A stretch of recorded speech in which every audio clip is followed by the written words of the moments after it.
monsieur, merci de nous suivre. Tout le monde ressent, au moins confusément, l'importance du rôle de la justice dans la société et plus particulièrement dans un état de droit. Sans elle, les droits subjectifs accordés aux particuliers seraient constamment violés. Ce serait, en d'autres termes, le règne de l'insécurité, de la violence et du désordre. Il n'y aurait pas de développement possible. Pour qu'il en soit autrement, les citoyens doivent pouvoir saisir facilement la justice et celle-ci fonctionner de manière satisfaisante. Dans Échange aujourd'hui, nous abordons le sujet avec Maître Sylvain Atomesson.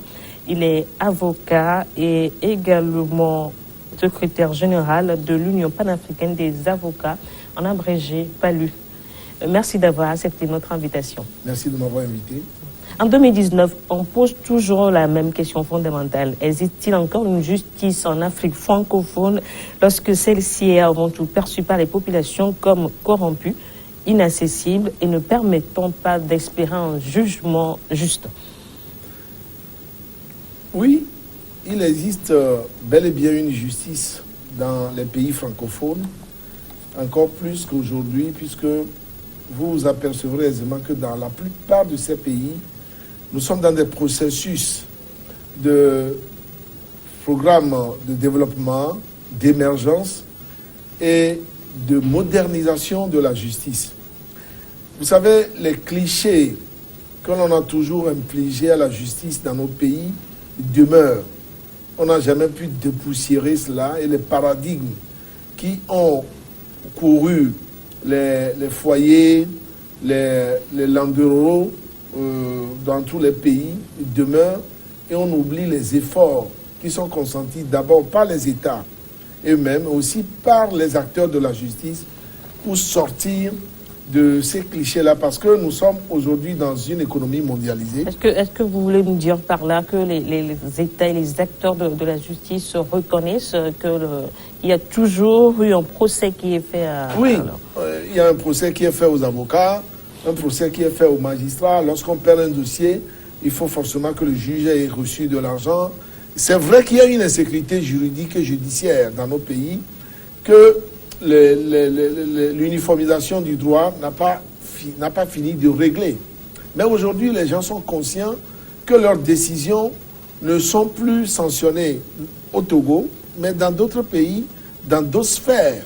Lorsque vous rendez une décision en matière de l'OHADA, en dernier recours, vous irez devant la CCJA, où les magistrats ne sont pas des magistrats nationaux, mais des magistrats africains qui sont réunis, qui vont apprécier. Lorsque vous rendez une décision en matière de droits de l'homme et qu'on saisit la cour de la CEDEAO, eh bien, on va se moquer de vous à partir du moment où c'est une décision qui est ridicule. Et lorsqu'on prend de l'argent pour rendre une décision, surtout lorsque cette décision est unique, on se met à la risée de tout le monde. Je peux vous dire que la corruption dont on parle de la justice n'est pas tout à fait effacée. Pourquoi? Elle n'est pas nulle. Et on n'a dans aucun pays un problème de corruption à zéro. On a aujourd'hui une haute autorité de lutte contre la corruption, de lutte de la prévention de la corruption, qui a remplacé la commission anticorruption. Il y a un schéma. Lorsque vous voyez les pays, la plupart des pays, ils sont dans le processus d'une business. Francophones surtout, les pays oui, francophones. Ils sont dans le processus d'une business. Notre pays, le Bénin, la Côte d'Ivoire et tout, je reviens de la Côte d'Ivoire, où vous sentez que les gens prennent conscience de leur marginalisation par la communauté. Les justiciables, les magistrats, nous les acteurs de justice, nous finirons par être marginalisés si nous ne prenons pas le train de la compétitivité, de la concurrence et surtout de l'éthique. Nous finirons par rester à quai lorsque les autres vont avancer parce qu'ils ont intégré dans leur fonctionnement, même dans leur ADN, des réflexes qui leur permettent d'éviter au maximum ces genres de comportements qui attirent à nos juges et à notre justice les insultes, les accusations, les attaques dont ils sont victimes. Je reconnais que nous avons encore dans nos pays un certain nombre d'efforts à faire, d'efforts importants à faire pour sortir, pour que la justice ne soit vraiment pas corrompue. Mais aujourd'hui, je puis vous assurer, vous savez, donc vous dites qu'il y a une amélioration. Il y a une nette amélioration. D'abord parce que nous avons un ministre de la Justice qui connaît le milieu. Nous avons un président de la Cour suprême. Enfin, vous parlez du Togo? Du Togo, je parle du Togo. Un président de la Cour suprême qui dirige la haute autorité le Haut Conseil de la magistrature, qui a introduit un fascicule sur la lutte contre la corruption, tout ça. Il y a un travail qui se fait, mais vous savez... Mais est-ce que ce travail, est-ce que c'est ressenti au niveau de la population? Non. Vous savez, les peuples sont toujours insatisfaits. Ils ont raison.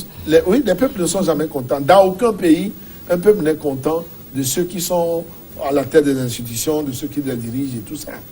Les peuples ne sont jamais contents et ils ont raison de demander plus. Parce qu'ils savent qu'il y a des motifs d'espérer, il y a des raisons de faire mieux. Ça, on ne peut pas refuser que le commun de mortels, peut-être les acteurs de justice, de corrompus, qu'on les tasse de tout. Non, c'est vrai, ça arrive. Il y a beaucoup de situations qui justifient ce genre de jugement. Mais il y a un effort qui est fait et il faut le louer.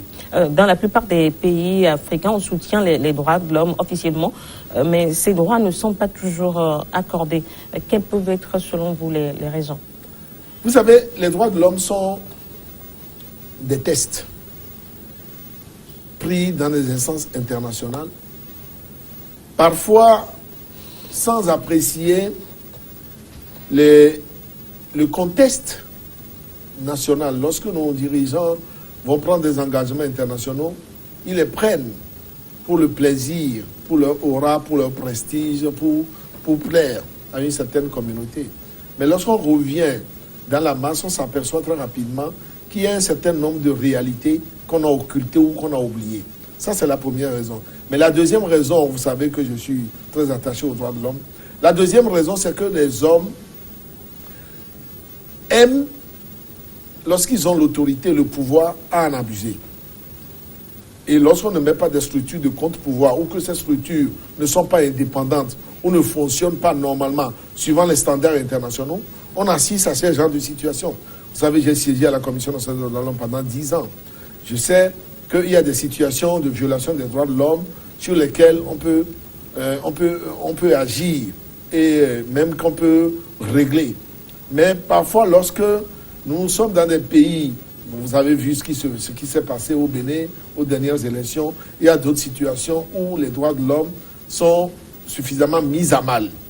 Ça, je vous comprends. Mais dans aucun pays, encore une fois, la situation des droits de l'homme n'est la meilleure. Vous voyez, la France est constamment condamnée pour ces questions de réfugiés. La Chine est condamnée pour un certain nombre de gens. Les États-Unis sont constamment appelés parce que pour la peine de mort, pour un certain nombre de situations. Mais je ne veux pas dire que ça justifie les atteintes aux droits de l'homme que nous vivons en Afrique. Je ne veux pas le justifier. Ça veut dire que l'Afrique est au peloton? L'Afrique a eu du mal à prendre le train. Vous savez, nous avons une histoire. Une longue histoire, l'esclavage, la colonisation, la chefferie, un certain nombre de réalités qui continuent pas à perdurer. Vous connaissez, par exemple, la situation des femmes. Les pesanteurs socio-culturels continuent pas à peser sur les femmes. Les femmes qui ont fait de grandes études, vous-même, il y a des situations que vous vivez dans votre foyer que d'autres femmes ne vivent pas. J'ai vu ce matin qu'en France, en 2018, il y a eu près de 200 femmes qui ont été battues par leurs femmes. Victimes de violences conjugales. Vous voyez qu'à partir du moment où il y a des hommes en présence, l'instinct humain, l'instinct de mort, l'instinct de négation, l'instinct de destruction prend le lieu dessus. Et c'est ce travail-là qu'on doit faire. Parce que nous devons, comme le disait Aristote, il faut que les philosophes soient rois ou que tous les rois soient philosophes. C'est-à-dire qu'ils aient la sagesse de comprendre certaines choses. Ce qui n'est pas toujours évident. Ce n'est pas évident, hein, je suis d'accord avec vous. Maître, souvent les gens qui ont moins de sous, moins d'argent ont difficilement accès à la justice. Comment est-ce que vous œuvrez pour corriger c'est pas vrai. Vous savez, dans pratiquement tous les pays, nous avons ce que nous appelons le système d'assistance judiciaire ou juridictionnel. Les gens ne connaissent pas leurs droits. Ce n'est pas parce que vous n'avez pas d'argent que vous n'avez pas droit à un minimum de protection judiciaire. Vous avez le minimum. Le problème au Togo, c'est que nous avons cette aide juridictionnelle, mais le montant qui doit l'accompagner, la soutenir, n'est jamais affecté, n'a jamais été prévu par le budget national pour que lorsque des citoyens qui sont dans la situation donc, que vous décrivez puissent saisir un avocat facilement. Parce que l'avocat, vous savez, nous avons assez de problèmes. Il y a les impôts qui se jettent sur nous, il y a la sécurité sociale qui se jette sur nous, il y a l'électricité. Nous avons des charges importantes que nous pouvons donc, vous oubliez la gratuité. La gratuité ne peut pas être une obligation pour l'avocat. À partir du moment où, aujourd'hui, le travail de l'avocat est devenu un travail comme une société. On fonctionne aujourd'hui comme une société, comme une entreprise. À partir du moment où nous avons des charges fixes de personnel, des impôts, un certain nombre de choses que l'État vous réclame, les yeux fermés, sans savoir que vous faites parfois de l'humanitaire, parfois vous faites du social. Moi, il y a des dossiers de femmes, de journalistes dans mon cabinet pour lesquels je n'ai rien pris ou j'ai pris le minimum, juste pour les frais de justice. Dans d'autres, sous d'autres cieux ou dans d'autres circonstances, j'aurais pris 10 fois plus. Il y a des dossiers où des femmes ou des enfants viennent nous voir, où on travaille pour eux.